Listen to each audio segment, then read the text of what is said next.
Assalamualaikum warahmatullahi wabarakatuh.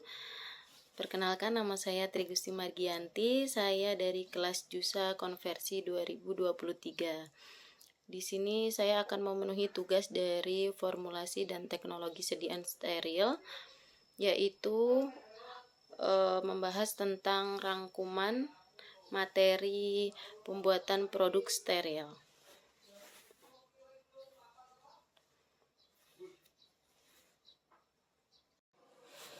Pembuatan produk steril. Produk steril adalah bentuk sediaan obat dalam bentuk terbagi-bagi yang bebas dari mikroorganisme hidup, termasuk sediaan steril, preparat preparenteral atau obat suntik, preparat untuk mata, dan preparat irigasi atau misalnya infus. Penggunaan tidak melalui garis pertahanan tubuh manusia, yaitu membran kulit dan mukosa. Maka sediaan ini harus bebas dari kontaminasi mikroba dan dari bahan-bahan toksis lainnya. Sesuai dengan cara pembuatan obat yang benar, produk steril dibuat dengan persyaratan khusus. Tujuannya yaitu memperkecil risiko pencemaran mikroba, partikula, dan pirogen. Sangat tergantung dari keterampilan pelatihan dan sikap personalia yang terlibat dalam pembuatan. Pembuatan produk steril harus sepenuhnya mengikuti metode pembuatan dan prosedur yang ditetapkan secara ketat karena risiko yang ditimbulkan dari obat jenis juga sangat besar. Seperti misalnya sepsis, yaitu inflamasi yang disebabkan karena preparat steril yang tidak memenuhi syarat.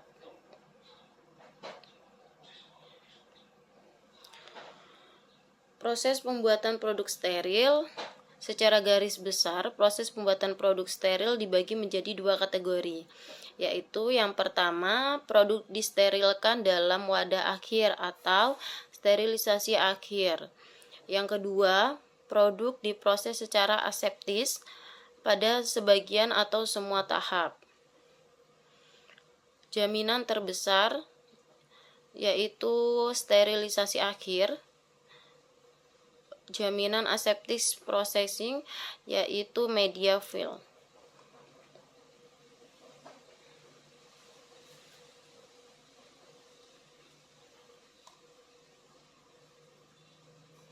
Tipe-tipe kontaminan yaitu ada viable dan non viable. Partikel-partikel debu, serat, atau material lainnya tersuspensi di udara dapat menyebabkan terjadinya kontaminasi produk. Partikel-partikel ini bisa jadi mengandung organisme hidup, misalnya bakteri, jamur, spora, dan sebagainya. Semakin banyak partikel yang ada di udara, maka semakin rentan terjadinya kontaminasi produk.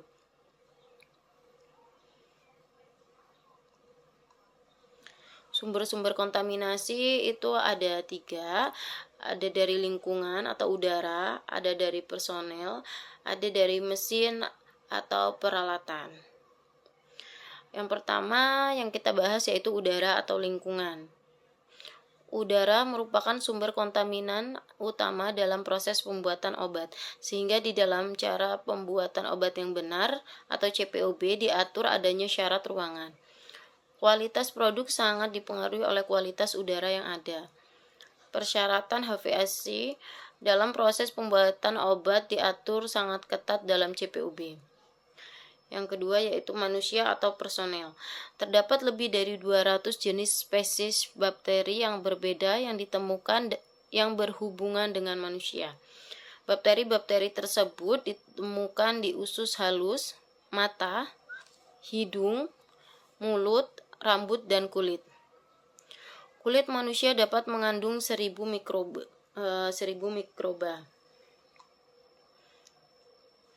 Yang ketiga yaitu mesin dan peralatan.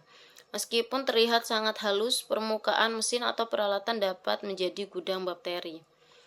Permukaan kritis. Permukaan yang bersentuhan langsung atau berakibat langsung terhadap sterilitas produk, wadah, atau penutupnya. Permukaan kritis ini harus senantiasa dijaga kesterilannya sebelum dan selama proses produksi berlangsung. Persyaratan CPOB 2018 yaitu pembuatan produk steril Yang pertama ada umum, yang kedua personalia, yang ketiga ada bangunan atau fasilitas, yang keempat ada peralatan, yang kelima ada sanitasi, yang keenam ada air, yang ketujuh ada pengolahan, yang kedelapan ada sterilisasi, yang kesembilan ada filtrasi produk yang tidak dapat disterilkan dalam wadah akhirnya, yang ke-10 penyelesaian produk steril, yang ke-11 pengawasan mutu. Selanjutnya bangunan, desain bangunan, klasifikasi ruang bersih dan sarana udara bersih. Area bersih untuk pembuatan produk steril digolongkan berdasarkan karakteristik lingkungan yang dipersyaratkan. Tiap kegiatan pembuatan membutuhkan tingkat kebersihan ruangan yang sesuai dalam keadaan operasional untuk meminimalkan risiko kontaminan oleh partikulat dan atau mikroba pada produk dan atau bahan yang ditangani. Kondisi operasional dan non-operasional hendaklah ditetapkan untuk tiap ruang bersih. Klasifikasi ruang bersih dan sarana udara bersihnya yaitu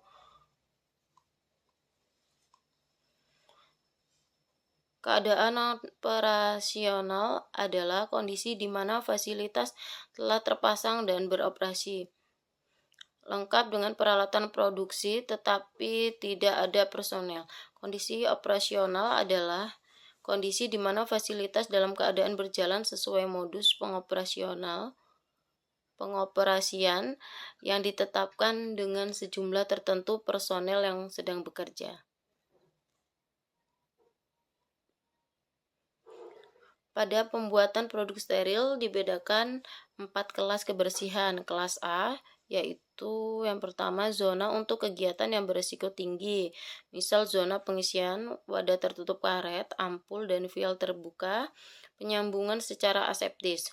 Umumnya kondisi ini dicapai dengan memasang unit aliran udara laminar airflow di tempat kerja. Yang kedua yaitu sistem udara laminar hendaklah konstruksi bangunan. Ketentuan sistem pipa. Yang pertama, sedapat mungkin pipa dan saluran udara ductwork dipasang di luar atau di kontak pembungkus. Yang kedua, instalasi pipa dan saluran duct yang tepat, tidak terlekuk atau berlubang. Ujung pipa tertutup rapat. Tahan terhadap korosi dan zat kimia lain. Tahan terhadap stres fisik atau suhu atau tekanan. Hindarkan penggunaan bahan sambungan yang tidak sesuai atau tidak pas. Sambungan berulir. Isi pipa tidak tergenang. Label identitas isi pipa dan arah alir. Ruang bersih dan sarana udara bersih dinyatakan berkualifikasi setelah didapat hasil yang stabil dan memenuhi persyaratan selama 5 hari berturut-turut pada kondisi non-operasional. Untuk tujuan klasifikasi, hendaklah dipakai alat penghitung partikel portable dengan selang pendek untuk pengambilan sampel karena akan terjadi presipitasi yang tinggi dari partikel, lebih dari 5,0 mikrometer. Apabila menggunakan sistem pengambilan sampel dari jarak jauh yang menggunakan selang yang panjang, pada sistem aliran udara unidireksional hendaklah digunakan sampel Higgs isokinetis. Airflow test. Airflow test digunakan untuk mengukur kecepatan dan keseragaman aliran udara dan tingkat atau jumlah pasokan udara.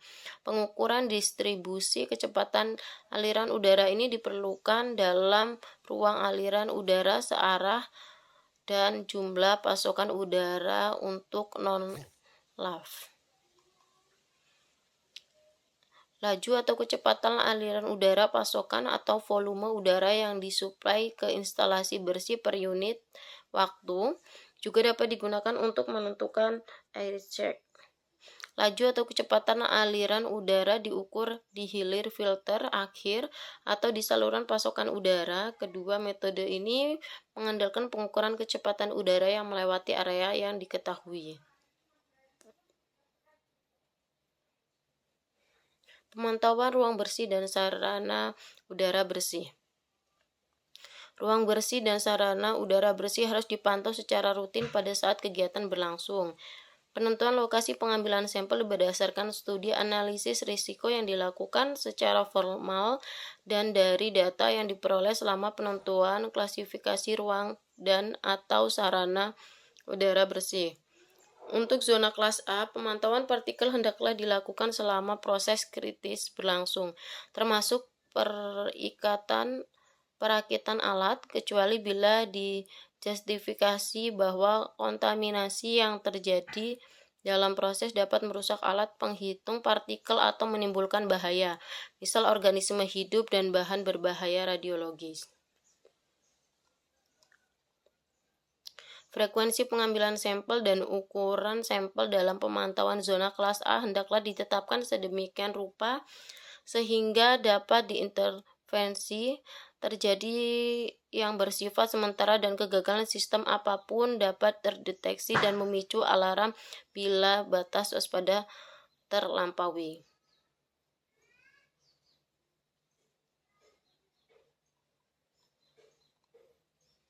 Sistem pemantauan partikel udara dapat terdiri dari beberapa alat penghitung partikel yang independen. Suatu jaringan dari serangkaian titik pengambilan sampel yang dihubungkan dengan manifold pada satu penghitung partikel atau suatu penghitung partikel atau kombinasi dari kedua sistem tersebut. Sistem yang dipilih hendaklah sesuai dengan ukuran partikel. Di mana berlangsung kegiatan aseptis hendaklah sering dilakukan pemantauan misal dengan cawan papar atau pengambilan sampel udara secara volumetris dan pengambilan sampel permukaan dengan menggunakan cara usap dan cawan kontak. Permukaan tempat kerja dan personel hendaklah dipantau setelah suatu kegiatan kritis selesai dilakukan.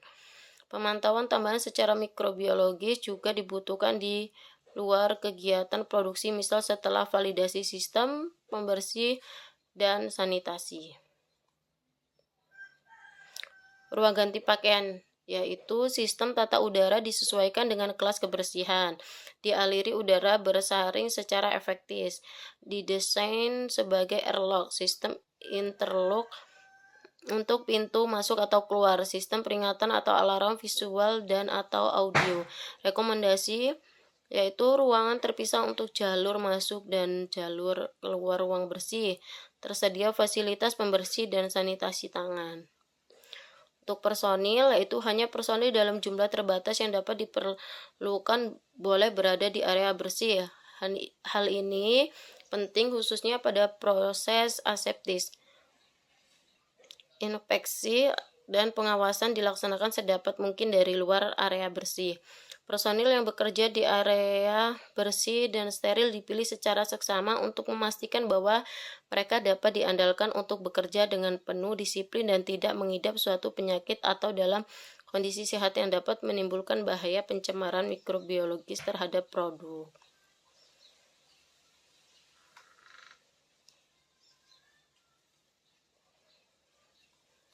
Demikian materi yang dapat saya paparkan. Jika banyak kekurangan, saya mohon maaf. Terima kasih. Saya akhiri. Wassalamualaikum warahmatullahi wabarakatuh.